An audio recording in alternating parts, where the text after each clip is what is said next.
నమస్తే ఫ్రెండ్స్, నేను మీ రవిప్రకాష్ అండి, chairman of infra real estate expert and mentor and creator of real estate sales success system. So మీరు చూస్తున్నారు కదా, ఇది హెచ్ఎండిఏ మాస్టర్ ప్లాన్. మనం ఎప్పుడూ మాట్లాడుకుంటూ ఉంటాం. 2031 హెచ్ఎండిఏ మాస్టర్ ప్లాన్ ఉంటుంది. సో మనం రియల్ ఎస్టేట్ ఇన్వెస్ట్మెంట్ చేసేటప్పుడు మాస్టర్ ప్లాన్లో ఏ జోన్స్ ఎక్కడ ఉన్నాయి ఇవన్నీ చెక్ చేసుకుని చేయాల్సి ఉంటుంది అని మనం ఎప్పుడూ మాట్లాడుకునే విషయమే. నేను కూడా చాలాసార్లు ఈ జోన్స్ గురించి వీటి గురించి చాలా videos చేసున్నాను.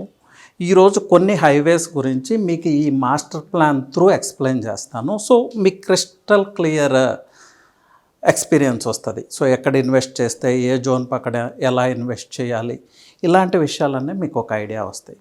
So this is the master plan అండి. మొదటగా మనం హైదరాబాద్ రియల్ ఎస్టేట్లో ఎప్పుడు కూడా ఎవర్ గ్రీన్ హైవే అనేది ముంబై హైవే. దానికి రీజన్స్ నేను చాలాసార్లు చెప్పున్నాను. ఐటీ హబ్కి నియర్ ఉంటుంది, ఫార్మా హబ్కి నియర్ ఉంటుంది, industrial corridor, lot of educational institutes, ఒక ఎకనామిక్ ఇంజన్ లాంటి highway. So plus lot of population అండి. వెస్ట్ సైడ్ ఆఫ్ హైదరాబాద్ ఉంటుంది highway. Majority of the population అంటే హెచ్ఎండిఏ రీజియన్లో majority of the population stay చేసేది ఈ రీజియన్లోనే. ఎక్కడ అంటే ఈ పార్ట్లో. ఇది ముంబై హైవే అండి. ఇది ముంబై హైవే. ఇది MCh, municipal corporation of Hyderabad. So ఇక్కడి నుంచి మెజారిటీ ఆఫ్ ద పాపులేషన్, హైదరాబాద్లో ఉండే మెజారిటీ ఆఫ్ ద పాపులేషన్ ఈ పార్ట్లో ఉంటారు. కేపీహెచ్బి కావచ్చు, కూకట్పల్లి కావచ్చు, మియాపూర్ కావచ్చు, ఇలా అమీన్పూర్ కావచ్చు, బాచుపల్లి రోడ్డు కావచ్చు, బిహెచ్ఈఎల్ ఏరియా కావచ్చు, ఆ తర్వాత వచ్చే రామచంద్రాపురం, పటాన్ చెరువు వరకు, ఓఆర్ఆర్ వరకు కూడా మెజారిటీ ఆఫ్ ద పాపులేషన్ ఆ హైవే 2 సైడ్స్ కూడా స్టే చేస్తారు. సో ఇక్కడ ఒక ఇంపార్టెంట్ ఫ్యాక్టర్ మీకు తెలియజేయాలండి. ఎప్పుడూ కూడా రియల్ ఎస్టేట్ రిక్వైర్మెంట్స్ ఎక్కడొస్తుంది, రియల్ ఎస్టేట్ నీడ్స్ ఎక్కడ పెరుగుతాయి అని మనం ఒకసారి ఆలోచిస్తే, పాపులేషన్ ఎక్కువగా ఉన్న ప్రదేశంలో, పాపులేషన్ డెన్సిటీ ఎక్కువగా ఉన్న ప్రదేశంలో న్యాచురల్గా రియల్ ఎస్టేట్ నీడ్స్ కూడా ఎక్కువ ఉంటాయి. So as simple as that అండి. ఎక్కడైతే పాపులేషన్ డెన్సిటీ ఉంటుందో, ఎక్కడైతే పాపులేషన్ ఉంటుందో అక్కడే రియల్ ఎస్టేట్ నీడ్స్ ఎక్కువగా ఉంటాయి. ప్లస్ దానివల్ల ఇంకొక అడ్వాంటేజ్ ఏంటంటే, లో పాపులేషన్ డెన్సిటీలో మనం ఇన్వెస్ట్ చేస్తే ఏమవుతుందంటే, ఇన్వెస్ట్ చేయకూడదు అని నేను చెప్పట్లేదు, బట్ లో పాపులేషన్ ఉన్న డెన్సిటీ ఏరియాలో హౌసింగ్ కూడా త్వరగా రాదు, కొంచెం టైం పడుతుంది.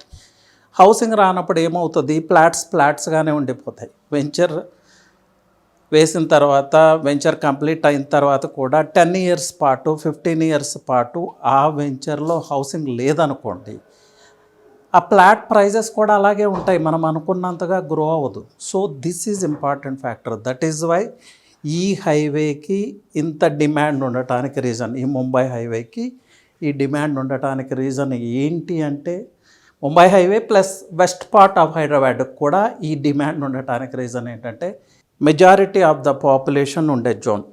టోటల్ హెచ్ఎండిఏ రీజియన్లో 50% ఆఫ్ ద పాపులేషన్ ఈ వెస్ట్ పార్ట్ ఆఫ్ హైదరాబాద్లోనే ఉంది. So the real estate demand west పార్ట్లోనే ఉంటుంది. వెస్ట్ రీజియన్లో ప్రైజెస్ ఎక్కువ ఉంటాయి అంటే దానికి బేసిక్ రీజన్ ఇదే, because of population and population density. So this is Mumbai highway అండి. మీకు కనిపిస్తుంది కదా, ఇది మొత్తం Mumbai highway, NH9, NH65. So ఒకసారి ఈ ముంబై హైవేలో ఏ ప్లేసెస్ ఉన్నాయి, అక్కడ ప్రైజెస్ ఎలా ఉన్నాయి, లాంగ్ టర్మ్ ఇన్వెస్ట్మెంట్ అయితే ఎలా చేయాలి, మిడ్ టర్మ్ ఇన్వెస్ట్మెంట్ అయితే ఎలా చేయాలి, షార్ట్ టర్మ్ ఇన్వెస్ట్మెంట్ అయితే ఎలా చేయాలి, బేస్డ్ ఆన్ యువర్ రిక్వైర్మెంట్స్ ఒకసారి చూద్దాం. సో ఇది చూస్తున్నారు కదా, ఇది ముంబై హైవే. ఇక్కడ ఇది ఎగ్జిట్ నెంబర్ 3 అండి. ఇది ఈ స్ట్రెచ్ మొత్తం ఔటర్ రింగ్ రోడ్. మీకు ఏదైతే ఈ రెడ్ పార్ట్ కనిపిస్తుందో ఇది ఔటర్ రింగ్ రోడ్. ఇక్కడ పటాన్ చెరువు ఉంటుంది. Patancheru exit number 3, Muthangi and Patancheru exit number 3. So residential layouts అంటే ఓపెన్ ప్లాట్స్ తీసుకుంటే ఈ పటాన్ చెరువుకి before almost residential layouts, open plot layouts లేవనే చెప్పాలి. ఎందుకంటే ఆ మార్కెట్ ఎప్పుడో ఎండ్ అయిపోయింది. ఇప్పుడు ఏదన్నా ఉందంటే అది కేవలం కన్స్ట్రక్షన్ మాత్రమే. High rise towers, independent houses, villas అలా పర్చేజ్ చేయాల్సి ఉంటుంది. మీరు in case outer ring road లోపలికి మీరు ప్రాపర్టీ పర్చేజ్ చేయాలనుకుంటే. నెక్స్ట్ థింగ్, మీరు ఓపెన్ ప్లాట్స్లో, ఓపెన్ ల్యాండ్స్లో ఇన్వెస్ట్ చేయాలి అనుకుంటే ఖచ్చితంగా ఈ ఔటర్ రింగ్ రోడ్ని క్రాస్ చేయాల్సిందే. ఈ స్ట్రెచ్ వచ్చి ఔటర్ రింగ్ రోడ్ అండి. సో ఇది ఎగ్జిట్ నెంబర్ 3. ఒకసారి ఎగ్జిట్ నెంబర్ 3 యొక్క ఇంపార్టెన్స్ తెలుసుకుందాం. ఎగ్జిట్ నెంబర్ 3 ఇంపార్టెన్స్ ఏంటంటే సౌత్ జోన్ని ప్లస్ నార్త్ జోన్ని ప్లస్ గచ్చిబౌలి ఫైనాన్షియల్ డిస్ట్రిక్ట్, అంటే ఐటీ షాడో ఏరియాస్ ఏదైతే ఉందో ఆ జోన్ని, అంటే ఐటీ జోన్ని ప్లస్ ఫార్మా జోన్ని కనెక్ట్ చేసే పార్ట్ ఎగ్జిట్ నెంబర్ 3, కనెక్ట్ చేసే జంక్షన్ ఈ ఎగ్జిట్ నెంబర్ 3. సో ఓఆర్ఆర్ ఎగ్జిట్స్లో అన్ని ఎగ్జిట్స్లో కూడా క్రూషియల్ ఎగ్జిట్ ఏది అంటే this one, exit number 3, Mumbai highway. ఎందుకంటే ఈ పక్కనున్న ఫార్మా హబ్ని, ఈ ఏరియాలో ఉన్న ఫార్మా హబ్ని, అలాగే ఇక్కడ చూస్తే మీకు Shamshabad international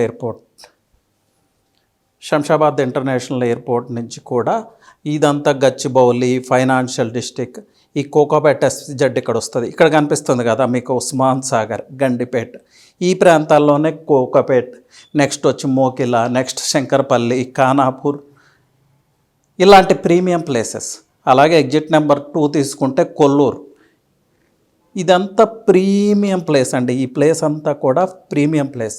Cyberabad, Gachibowli financial district, ఈ ప్లేసెస్ నుంచి matter of 15 minutes drive. Exit number 3 matter of 15 and 20 minutes drive. So exit number 3 అనేది మీకు ఐటీ షాడో ఏరియాస్కి నియర్, అలాగే ఫార్మా షాడో ఏరియాస్కి నియర్. ఇప్పుడు హైదరాబాద్ రియల్ ఎస్టేట్లో కీ బయర్స్ ఎవరండి? IT people and pharma people, వీళ్ళే కదా. Next NRIs. So IT people and pharma people మొత్తం ఈ ఏరియాలో రిసైడ్ అయి ఉంటారు. That is the demand of Mumbai highway. So ఇక్కడ ప్రైజెస్ మీకు ఒకసారి ఎక్స్ప్లెయిన్ చేస్తాను. ఇది పటాన్ చెరువు అండి. పటాన్ చెరువు ఎగ్జిట్ నెంబర్ 3. ఇక్కడి నుంచి ఇక్కడ ఉండే ప్లేసెస్ చూడండి, నియర్ బై ప్లేసెస్ చూస్తే ఈ పక్క, అంటే ఈ ఎగ్జిట్కి లెఫ్ట్ సైడ్ తీసుకుంటే మీకు ఇస్నాపూర్, పాసమైలారం గురించి మీ అందరికీ తెలిసిందే. One of the biggest industrial estate in Asia ఈ లొకేషన్లో ఉంటుంది. ఇది ఇస్నాపూర్, ఇదంతా పాసమైలారం ఇండస్ట్రియల్ ఎస్టేట్. అలాగే ఇక్కడ తీసుకుంటే చిట్కల్లు, అలాగే చిన్న కంజర్ల, పెద్ద కంజర్ల, ఇంద్రేశం లాంటి విలేజెస్ ఈ సైడ్ ఉంటాయి. ఇక్కడ మనం కన్సిడర్ చేయాల్సింది ఏంటంటే ఈ పార్ట్ నుంచి, అంటే సైబరాబాద్, గచ్చిబౌలి ఫైనాన్షియల్ డిస్ట్రిక్ట్, ఉస్మాన్ సాగర్, ఈ స్ట్రెచ్ అంతా కూడా రెసిడెన్షియల్గా డెవలప్ అయింది, ప్రీమియం ఏరియా. ఈ స్ట్రెచ్లో మీరు ప్రైజెస్ తీసుకుంటే ఎస్ఎఫ్టీ ప్రైస్, బేస్ ప్రైస్ వచ్చి 8,000 ఆర్ 7,000. కొల్లూరులో 7,000 నుంచి 15,000 వరకు ఎస్ఎఫ్టీ ప్రైస్ ఉంది. సో ఈ ఏరియా అంతా కూడా only HNIs, high net worth people మాత్రమే కొనగల పరిస్థితి. ఈవెన్ ఐటీ ఎంప్లాయీస్ కూడా ఎఫర్ట్ చేయలేని పరిస్థితి వచ్చింది. అక్కడ ఓన్లీ కొంతమంది మాత్రమే పర్చేజ్ చేయగలరు. సో దీని నెక్స్ట్ ఆప్షన్, మీరు ఒక ఐటీ ఎంప్లాయీ అనుకోండి, మీ వర్క్ ప్లేస్కి నియర్గా మీరు ఒక ఫ్లాట్ పర్చేజ్ చేసుకోవాలంటే మీకు అవైలబుల్ ఉన్న ఆప్షన్ పటాన్ చెరువు, లేకపోతే ఈ చుట్టుపక్కల ఉన్న విలేజెస్, ఇస్నాపూర్ కావచ్చు, చిన్న కంజర్ల, పెద్ద కంజర్ల, ఇంద్రేశం, ఇలాంటి విలేజెస్, ఐనోల్, ఇలాంటి విలేజెస్. ఇక్కడ మీకు ఈ ఏరియాలో మీరు ప్రైజెస్ ఎక్కడ తీసుకున్నా కూడా స్క్వేర్ యార్డ్ అరౌండ్ 50,000 అండి. ఈ పటాన్ చెరువు ఎగ్జిట్ నుంచి ఆల్మోస్ట్ 20 minutes 30 minutes డ్రైవ్లో ఒక ఫార్మా కంపెనీ రిలేటెడ్ వెంచర్ ఉంది. సూపర్ వెంచర్ చేస్తూ ఉన్నారు, అంటే biggest venture in that area. Villas and open plots, వాళ్ళు కూడా 35,000 అట్లా సేల్ చేస్తూ ఉన్నారు. అలాగే రామేశ్వరం బండ, అలాంటి ఏరియాస్ ఉన్నాయి. అక్కడ కూడా స్క్వేర్ యార్డ్ మీకు 40,000 ఎక్కడా తక్కువ లేదు. సో మీరు ఎఫర్ట్ చేయగలరు, 40,000 బడ్జెట్లో మీరు పర్చేజ్ చేయగలరు, ఇట్స్ ఓకే అనుకుంటే ఈ ఏరియాలో మీరు ఇన్వెస్ట్ చేసుకోవచ్చు. So this is the place అండి. ఐటీ హబ్కి నియర్, ఫార్మా హబ్కి నియర్, ఇండస్ట్రియల్ జోన్కి నియర్. నెక్స్ట్ తీసుకుందామండి. ఈ ప్లేస్ అరౌండ్ 40,000 to 35,000 నుంచి 40,000, 50,000 పర్ స్క్వేర్ యార్డ్ ఈ ఏరియాలో ప్రైజెస్. నెక్స్ట్ మీకు ఈ స్ట్రెచ్ క్రాస్ చేసిన తర్వాత వచ్చే ఏరియానే రుద్రారం. ఈ రుద్రారం అనే ప్లేస్ కందికి బిఫోర్ ఉంటుంది. ఏదైతే ఐఐటి ఉందో ఐఐటి కందికి బిఫోర్ వచ్చే ప్లేస్ రుద్రారం. రుద్రారంలో ఇన్వెస్ట్ చేయొచ్చా అంటే డిఫరెంట్ ఒపీనియన్స్ ఉంటాయండి. దానికి రీజన్ ఏంటంటే వన్స్ మనం ఏదైతే మాట్లాడుకున్నామో ఈ ఫస్ట్ స్ట్రెచ్ క్రాస్ చేసిన తర్వాత వచ్చే జోన్ ఏంటంటే పెరి అర్బన్ జోన్. చాలా ఏరియా అక్కడ పెరి అర్బన్ జోన్లో ఉంటుంది. సో పెరి అర్బన్ జోన్ అంటే కన్జర్వేషన్ జోన్ లాంటిదేనండి, 311 లాంటిదే. మీకు హైట్ రెస్ట్రిక్షన్స్ ఉంటాయి, అలాగే మీ టోటల్ ల్యాండ్లో పూర్తిగా కన్స్ట్రక్షన్ చేసుకోవడానికి ఉండదు. బట్ అక్కడ హెచ్ఎండిఏ పర్మిషన్స్ వస్తాయా అంటే ఎస్, అక్కడ కూడా హెచ్ఎండిఏ పర్మిషన్స్ ఇస్తారు. ఈ విషయం తెలియక చాలామంది ఈ ఏరియాస్లో పెరి అర్బన్ జోన్లో హెచ్ఎండిఏ లేఅవుట్స్లో పర్చేజ్ చేస్తూ ఉంటారు. అరౌండ్ 30,000 వరకు ప్రైస్ ఉంది. పెరి అర్బన్ జోన్ వల్ల వచ్చే ఇబ్బందులు ఏంటనేది చెప్పాను. 10% ఆఫ్ ది ల్యాండ్లోనే కన్స్ట్రక్ట్ చేయాల్సి ఉంటుంది. హైట్ రెస్ట్రిక్షన్స్ కూడా ఉంటాయి. సో ఫర్ ఎగ్జాంపుల్ మనం ఒక 1000 స్క్వేర్ యార్డ్స్ పర్చేజ్ చేసామనుకోండి, 1000 స్క్వేర్ యార్డ్స్లో ఓన్లీ 100 స్క్వేర్ యార్డ్స్లోను 200 స్క్వేర్ యార్డ్స్లోనూ మనం కన్స్ట్రక్ట్ చేసి రిమైనింగ్ 800 స్క్వేర్ యార్డ్స్ వేకెంట్గా వదిలేయాలి అంటే అది అందరికీ సాధ్యపడే విషయం కాదు కదా. సో ఈ ఏరియాలో ఎవరైతే ఇన్వెస్ట్మెంట్ చేయాలి అనుకుంటున్నారో ఈ జోన్స్ని కొంచెం కేర్ఫుల్గా చెక్ చేసుకోండి. మెజారిటీ ఆఫ్ ది ఏరియాస్ అంతా కూడా ఈ జోన్లోనే ఉన్నాయి, పెరి అర్బన్ జోన్లోనే ఉన్నాయి. సో ఇక్కడ ఇన్వెస్ట్ చెయ్యాలా వద్దా అనే decision is up to you. Yes, HMDA వచ్చి ఉండొచ్చు. కొంతమంది బిల్డర్స్ ఏంటంటే ల్యాండ్ కన్వర్షన్ తీసుకొచ్చి జోన్ కన్వర్షన్ కూడా తీసుకొస్తారు. రైట్, గుడ్, జోన్ కన్వర్షన్ వస్తుంది. కానీ నా క్వశ్చన్ ఏంటంటే మీరు ఒక హెచ్ఎండిఏ లేఅవుట్లో పర్చేజ్ చేస్తున్నారంటే ఆ లేఅవుట్లో కన్వర్షన్ జరిగింది, కానీ ఆ సరౌండింగ్ ఏరియా అంతా కూడా అగైన్ పెరి అర్బన్ జోన్నే. అంటే మీరు పర్చేజ్ చేసే ప్లాట్కి సరౌండింగ్స్లో హౌసెస్ వచ్చే ఛాన్స్ లేదు. అలాంటప్పుడు మీ ప్లాట్ ప్రైస్ కూడా పెరగదు కదా. ఈ విషయాన్ని కూడా దృష్టిలో పెట్టుకోవాలి. సో కన్వర్షన్ వచ్చింది కదా, జోన్ కన్వర్షన్ కంప్లీట్ అయింది కదా, వై డోంట్ వీ పర్చేజ్, సిటీకి నియర్ ఉంది, ఎక్కడో సంగారెడ్డి వరకు వెళ్ళి అక్కడ ఆ బడ్జెట్ పెట్టే కన్నా ఇక్కడ ప్రైస్ తక్కువలో వస్తుందని కొంతమంది ఇప్పటికీ పర్చేజ్ చేస్తూ ఉన్నారు. బట్ పర్చేజ్ చేసిన తర్వాత చాలా ప్రాబ్లమ్స్. కన్స్ట్రక్షన్ చేయాలంటే ఒక ప్రాబ్లం, రీసేల్ చేయాలంటే ఒక ప్రాబ్లం. అఫ్కోర్స్ రీసేల్ వాల్యూ ఉండదనే చెప్పాలి. To be very clear, resale value ఉండదు, అక్కడ రీసేల్ చేయటం చాలా కష్టం అవుతుంది. ప్లస్ అండి ఇప్పుడు చూస్తున్నాము కదా, Hydraa 10 years back, 15 years back, 30-40 years back గవర్నమెంటే పర్మిషన్స్ ఇచ్చింది. వాళ్ళు ఇచ్చిన పర్మిషన్స్నే ఇప్పుడు ఇల్లీగల్ అని చెప్పి అపార్ట్మెంట్స్ని కూల్చివేస్తున్నారు. సో రేపు అలాగే ఈ పెరి అర్బన్ జోన్లో ఎవరో కన్వర్షన్ తీసుకొచ్చారు, దానికి సంబంధించిన ఫీజు పే చేసి ఆ పర్టికులర్ అథారిటీ హెచ్ఎండిఏ కావచ్చు, జిహెచ్ఎంసీ కావచ్చు, who ever it may be, వాళ్ళకి ఫీజు పే చేసి ఆ కన్వర్షన్ తీసుకొచ్చారు, లేఅవుట్ వేశారు, మీరు నేను అందరం పర్చేజ్ చేసాం.